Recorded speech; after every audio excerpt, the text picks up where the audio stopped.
Assalamualaikum warahmatullahi wabarakatuh. Halo teman-teman semuanya.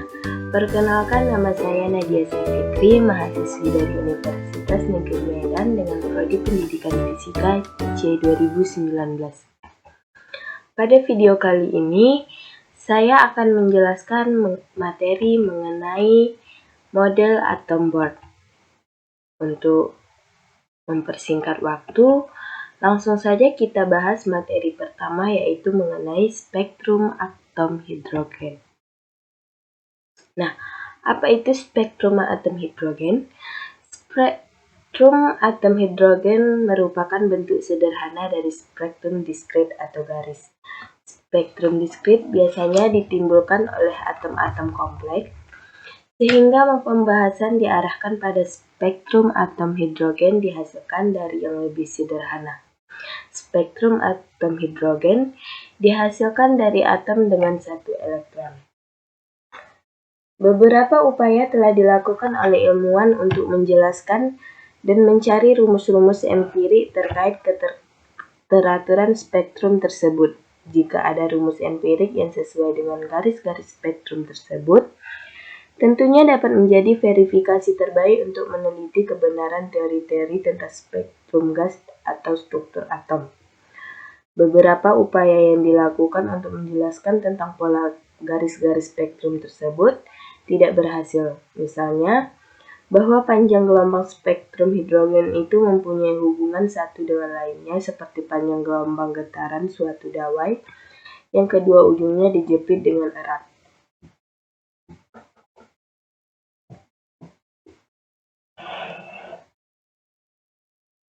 Pada tahun 1885, J.J. Balmer yang merupakan seorang guru sekolah menengah di Swiss berhasil menemukan suatu rumus empirik sederhana yang dapat menyatakan frekuensi garis-garis spektrum atom hidrogen, khususnya yang berada dalam daerah spektrum cahaya tampak.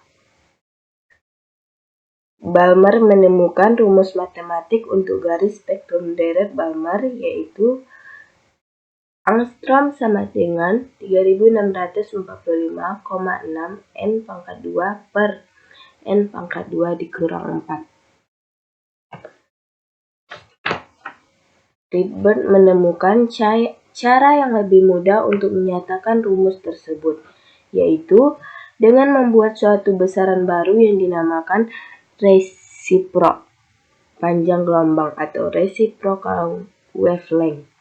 Berdasarkan batasan tersebut, persamaan untuk deret Balmer dapat ditulis yaitu Kmn sama dengan RH dikali 1 per M kuadrat dikurang 1 per N kuadrat. Selanjutnya, teori perkembangan model atom. Pada tahun 1897, J.J. Thomson yang menjabat sebagai direktur Cavendish Laboratory di Cambridge University berhasil mengeluarkan partikel-partikel atau zarah bermuatan negatif elektron dari atom, sehingga yang tertinggal hanyalah zarah bermuatan positif atau ion. Berdasarkan hasil eksperimen tersebut, diketahui bahwa atom terdiri dari dua macam bagian, yakni partikel yang bermuatan positif dan partikel yang bermuatan negatif. Merujuk informasi tersebut, Thomson membuat model atom, yaitu berbentuk bulat, di mana pada model atom Thomson, muatan-muatan positif dianggap tersebar merata, sedangkan elektron-elektron berada di titik-titik tertentu dalam atom tersebut. Secara sederhana, bentuk atom menurut Thomson seperti roti kismis. Elektron-elektron dipresentasikan oleh kismis-kismis dalam roti itu. Pada model tersebut, muatan-muatan negatif elektron ditarik oleh muatan positifnya ke titik pusat atom. Tetapi, pemusatan elektron akan terhambat akibat adanya gaya tolak-menolak antar elektron. Jadi, elektron-elektron tersebut berada dalam keadaan setimbang. Jika ada gangguan pada sistem atom, maka akan terjadi getaran elektron mengitari titik-titik kesetimbangannya. Getaran-getaran inilah yang memancarkan energi yang terkait dengan frekuensi pada spektrum atom. Namun, hasil perhitungan yang diperoleh oleh Thomson dan rekan-rekannya untuk menerangkan garis-garis spektrum atom dengan menggunakan model atom tersebut ternyata tidak sesuai dengan data eksperimen. Spektrum yang diperoleh berdasarkan model atom Thomson jauh berbeda dari spektrum yang ada.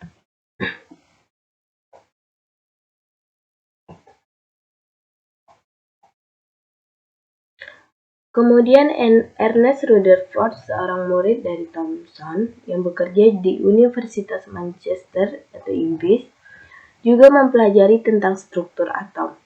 Rutherford merumuskan model atom yang dilandaskan pada percobaan hamburan Zara alfa.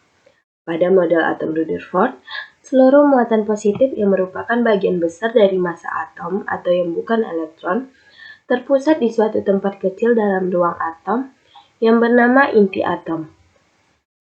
Sebagai konsekuensi dari prinsip kesetimbangan gaya elektrostatik, perlu ditetapkan bahwa posisi elektron yang berada di luar inti atom seperti halnya planet-planet yang mengelilingi matahari.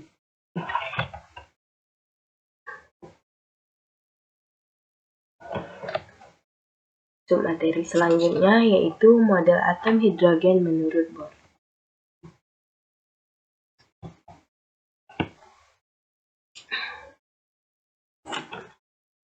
Pada tahun 1911, Niels Bohr mengusulkan upaya untuk mengatasi permasalahan pada model atom Rutherford, di mana Bohr mengadopsi pandangan kuantum tentang sistem atom, sehingga mengusulkan untuk meninggalkan prinsip mekanika klasik Newton dalam pembahasan sistem atomik. Pendapat Bohr tersebut merujuk pada pendapat bahwa foton dalam sistem atomik harus dianggap terkuantisasi atau tidak dapat dipandang sebagai gelombang, sehingga sistem atom yang menghasilkan foton tersebut juga harus terkuantisasi. Bohr memikirkan perlunya mengemukakan suatu mekanika baru yang berbeda dengan mekanika klasik, khususnya tentang atom, yang memungkinkan adanya beberapa keadaan stabil dalam atom. Mekanika yang baru tersebut harus memungkinkan bahwa elektron dalam atom pada keadaan-keadaan tertentu tidak memancarkan radiasi elektromagnetik walaupun elektron itu melakukan gerak melingkar mengelilingi inti atom. Hal tersebut tidak sejalan dengan teori elektromagnetik, namun memberikan jalan pada penjajakan tentang mekanika baru yang dapat digunakan untuk menjelaskan model atom yang sesuai dengan percobaan Rutherford. Pengandaian untuk kuantisasi energi pada model atom hidrogen menurut Bohr disebut sebagai postulat-postulat Bohr. Postulat-postulat Bohr dikemukakan pada tahun 1913, yaitu terdiri dari 4 postulat. Yang pertama, postulat 1, mendeskripsikan susunan atom hidrogen dan gaya yang bekerja antara inti atom dan elektron. Postulat 2, mendeskripsikan kuantisasi sistem atom, yaitu dengan menguantisasikan momentum angular L elektron. Kuantisasi momentum angular juga menguantisasikan lintas Erdar elektron.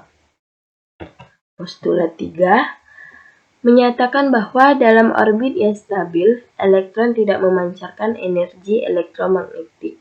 Dan postulat keempat, menyatakan bahwa jika transisi dari satu orbit stabil ke orbit yang lainnya elektron akan memancarkan energi elektromagnetik atau foton dengan frekuensi yang sesuai dengan beda energi pada dua keadaan stabil tersebut.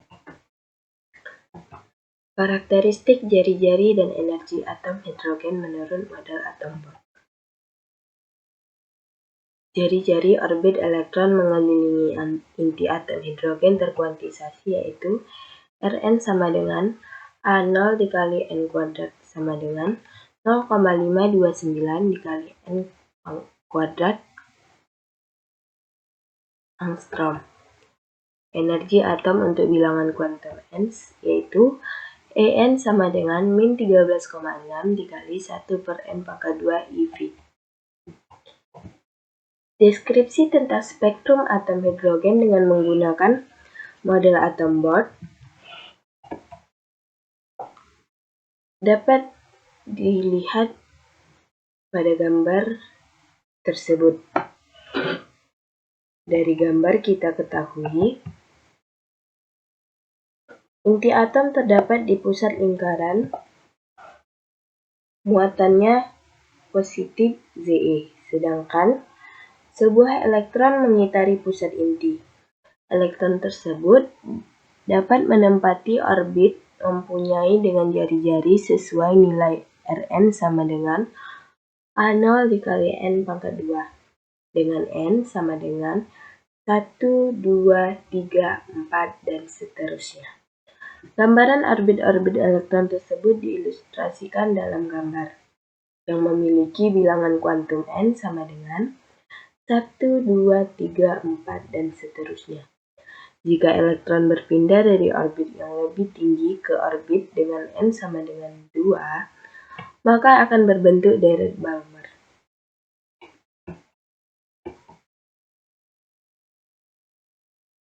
Spektrum garis atom hidrogen dapat dijelaskan berdasarkan postulat keempat, yakni transisi elektron dari sebuah orbit M ke orbit N yang lebih rendah akan memancarkan energi dengan frekuensi. Adapun frekuensinya yaitu Fmn sama dengan Em dikurang En per H. Perbedaan antara nilai teori dengan nilai empirik ternyata sangat kecil, yakni 6,7%. Perhitungan panjang gelombang spektrum dengan menggunakan model atom hidrogen Bohr menghasilkan hasil yang akurat, yakni yang pertama, persamaan teoritis tentang Kmn yang sama persis dengan rumus empirik untuk Kmn. Yang kedua, harga perhitungan secara teoritis Rh sama dengan nilai Rh yang dihitung secara empirik. Nah, teori atom hidrogen menurut Bohr sangat sesuai dengan hasil pengamatan eksperimental tentang garis spektrum emisi pada atom hidrogen, sehingga mengokohkan keempat postulat Bohr dalam upaya mencari landasan suatu mekanika baru yang dapat digunakan untuk mendeskripsikan keadaan atom dan subatom. Semua postulat Bohr berlandaskan pada prinsip dasar yang menonjol dalam bidang fisika pada awal abad ke-20. Namun, mendobrak teori lama yang tidak dapat memberikan jalan keluar untuk menjelaskan fenomena yang terjadi. Sekian penjelasan saya mengenai model atom Bohr. Lebih dan kurang saya memohon maaf. Sekian dan terima kasih. Wassalamualaikum warahmatullahi wabarakatuh.